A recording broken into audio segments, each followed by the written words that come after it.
তো আজ আমাদের ক্লাসের বিস্তারিত আলোচনা করব নোটপ্যাড সম্পর্কে।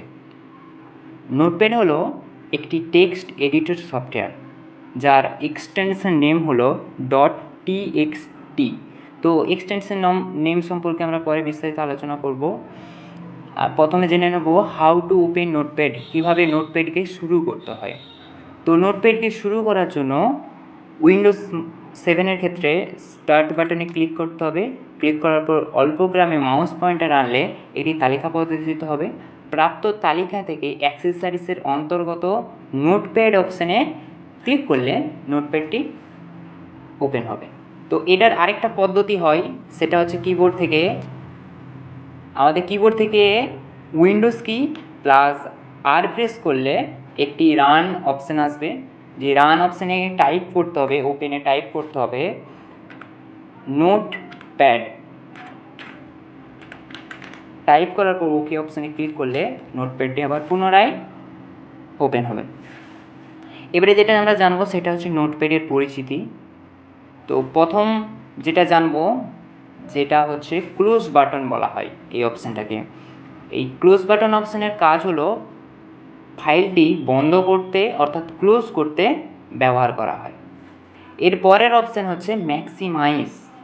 এই অপশানটাকে ম্যাক্সিমাইজ বলা হয়। ম্যাক্সিমাইজ অপশানের কাজ হচ্ছে পেজটাকে বড় করার ক্ষেত্রে অর্থাৎ ম্যাক্সিমাইজ করার ক্ষেত্রে ব্যবহার করা হয়।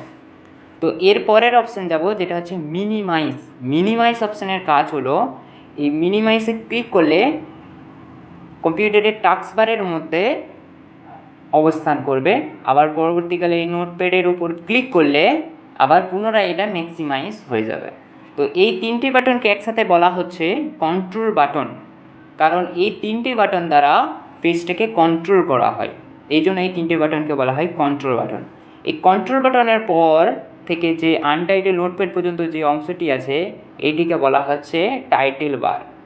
টাইটেল বার অপশানের কাজ হলো ফাইলটি যে নামে সেভ করা হবে ফাইলের নাম এখানে শো করবে, টাইটেল বারে শো করবে। এরপরের অপশান হচ্ছে file, edit, format, view, help, এগুলোকে বলা হচ্ছে মেনু। নোটপ্যাডের মেনু হিসাবে এগুলোকে বলা হয়। তো মেনুগুলো যেখানে অবস্থান করছে সেই বারটাকে বলা হয়, সাদা বারটাকে বলা হচ্ছে মেনু বার।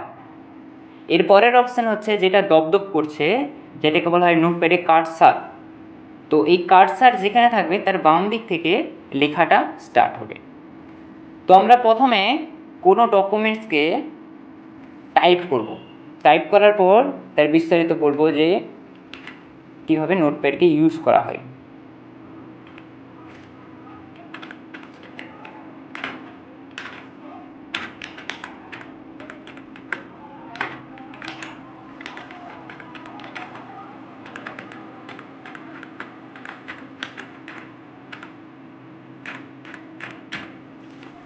তো এই টাইপ করার পর এই যে ডকুমেন্টসটাকে আমরা সেভ করব কীভাবে, না সেভ করার জন্য ফাইল অপশানে ক্লিক করতে হবে।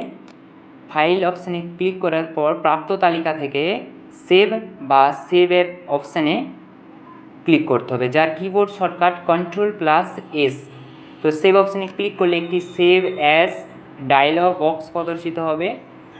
এই ডায়লগ বক্সে ফাইল নেম টেক্সট বক্সে আমাদের ফাইলের নির্দিষ্ট নাম আমাদের দিকে শো করতে হবে। তো এখানে আমরা যেটা বলছিলাম এক্সটেনশন নেম, এখানে দেখো অলরেডি সেভ ফাইল নেমের ক্ষেত্রে .txt দেওয়া আছে, কারণ এইটা হচ্ছে নোটপ্যাডের এক্সটেনশন নেম। ঠিক আছে, তো এই এক্সটেনশন নেমটাকে আমরা রাখতেও পারি, আমরা এটাকে মুছেও দিতে পারি। মুছে এখানে ফাইলের নির্দিষ্ট নাম দিতে হবে। ধরো দেওয়া হলো